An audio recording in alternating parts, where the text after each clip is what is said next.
The following is a described video. If you would like to watch the video without audio description, please follow the link in the description. Fade from black to a shot of a generic black keyboard and a gray mouse. As much as PC enthusiasts may claim that the mouse and keyboard is the ideal way to experience a game, it is lacking in many aspects. For one, the mouse and keyboard is a tool that is designed to do everything. And as most things designed to do everything, it does not do everything as well as a tool designed for the specific job would do. Let me introduce you to the solution. The Mobile Museum intro plays, and transitions to a shot of a black game controller with a metallic Xbox logo in the middle. It has 4 buttons on the right side, all in different colors, labeled X, Y, and A, B. The wired Xbox 360 controller came out in 2015. And I still think it holds up really well. It is still arguably the best controller for playing PC games, thanks to its lower price and similar features compared to the Xbox One controller, as well as the first-party compatibility with Windows. It also does not require AA batteries or a wireless adapter, unlike the wireless one. However, the PC Master Race traditionally says that the mouse and keyboard is a better way to play a majority of games. A keyboard is placed in front of the Xbox controller. The keyboard is typed on by a person wearing blue latex gloves. The gloved person proceeds to pick up the controller and fiddles with the buttons and thumbsticks. Though this is true in some cases, this controller does have a couple tricks up its sleeve to justify its existence. I think that the most obvious reason is that the controllers are a lot easier to approach and use.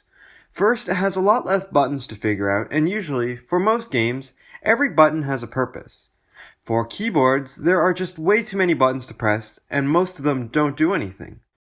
That could be an advantage in some games, but most games don't need so many buttons. Having too many buttons can be confusing to new users, as they don't know which buttons are being used and which aren't. The controller also is designed for gaming, and the sculpted design is not only comfortable for long hours of gaming, but also invites the hands. The controller has 2 symmetrical ergonomic handle grips on either side. They fit perfectly to the gloved hands that are picking up the controller. Now, I use the verb invite a lot when it comes to good designs, and when I say that, I mean it communicates its purpose really well to the user. For example, this controller has rounded grips to indicate that users are supposed to hold it on the grips. Even if that isn't understood already, the way it is supposed to be placed on a table indicates how the product should be used as well. The controller is on a table, and there are various gaps formed by the curved, sculpted design and the arches in the grips. When it is in storage on a surface like a table, it has a sense of symmetry with the grips on either side and the wire coming out of the middle. The symmetry mirrors how humans also have 2 symmetrical hands, and we subconsciously relate to that. Then, when you want to pick it up, you choose to pick it up from the side because there is a gap or an arch to allow your fingers through. Using holes is a simple indication to users subconsciously where an item is intended to be handled from. A still image is shown of various cardboard banker boxes with oval cutouts for the handle. A more common example of this is a collapsible cardboard box. The holes are used to indicate a gripping point. After you pick up the controller, the grips are only long enough and your hand slides off a bit. That indicates to the user that their index fingers are actually supposed to be on the triggers. The gloved hand is holding the controller and reaches with their index finger past the grip to the top edge of the controller where there are 2 plastic triggers on either side. Then, cut to a close-up of the face of the controller where there are 2 thumbsticks, one to the top left and the other one to the bottom right.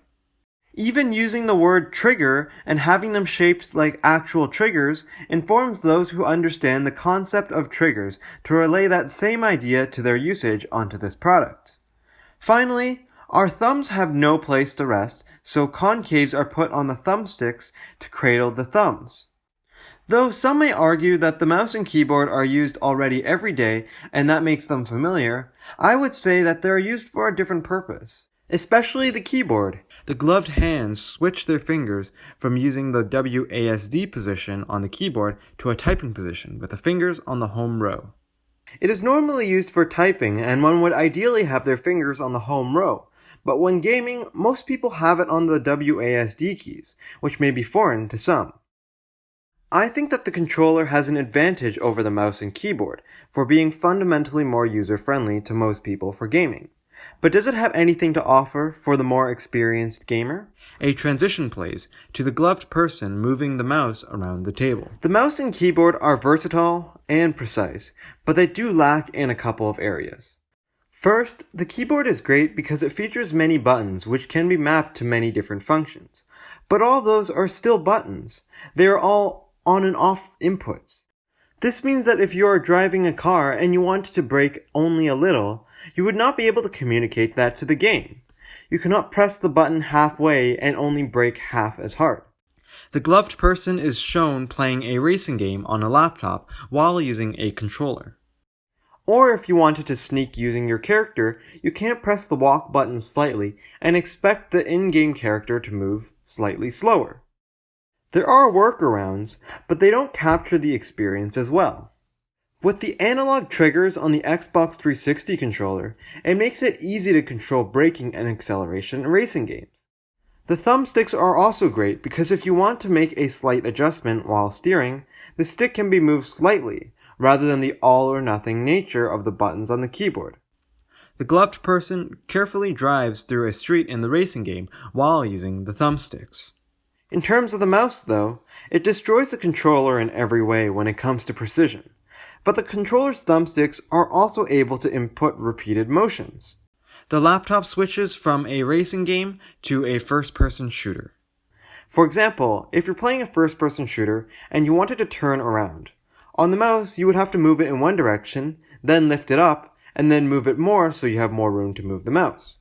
With a controller, the action is one movement of the thumbstick. It is faster and less fiddly. The controller also doesn't require a flat surface that is smooth and of a solid color. That means it is also great for playing games on the couch or in bed. Those are both really specific use cases, but my favorite reason to use the controller by far is the haptic feedback.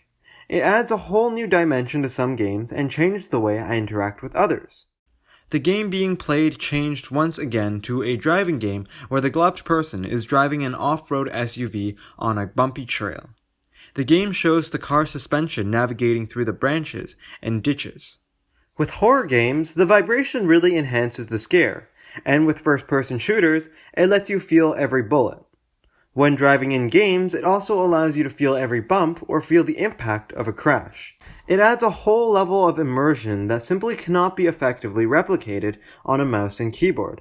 I would go as far as saying that the haptic feedback does more to immerse a player than an ultra-high-resolution display or a slightly better frame rate. A transition plays which leads to a wide shot of the Xbox controller next to a mouse and keyboard, as well as a mobile museum label.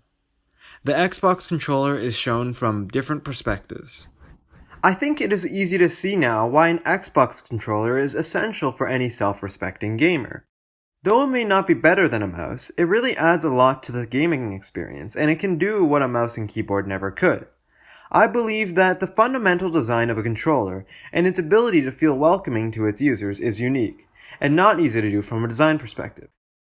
At the same time, it is also able to add something for the experienced gamer, and overall offer a better experience for both parties.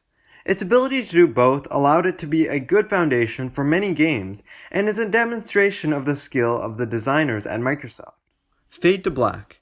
A transition plays to introduce the end screen. It has 2 videos in the middle which are selectable, and also has a note that leads viewers to the links in the description below for the channel, website, and Instagram page of Mobile Museum. I hope you enjoyed this video. Next week I will be releasing the season finale. If you have not yet watched all the previous episodes of this season, I would recommend going back and watching those. Anyways, I hope to see you all next week. Fade to Black.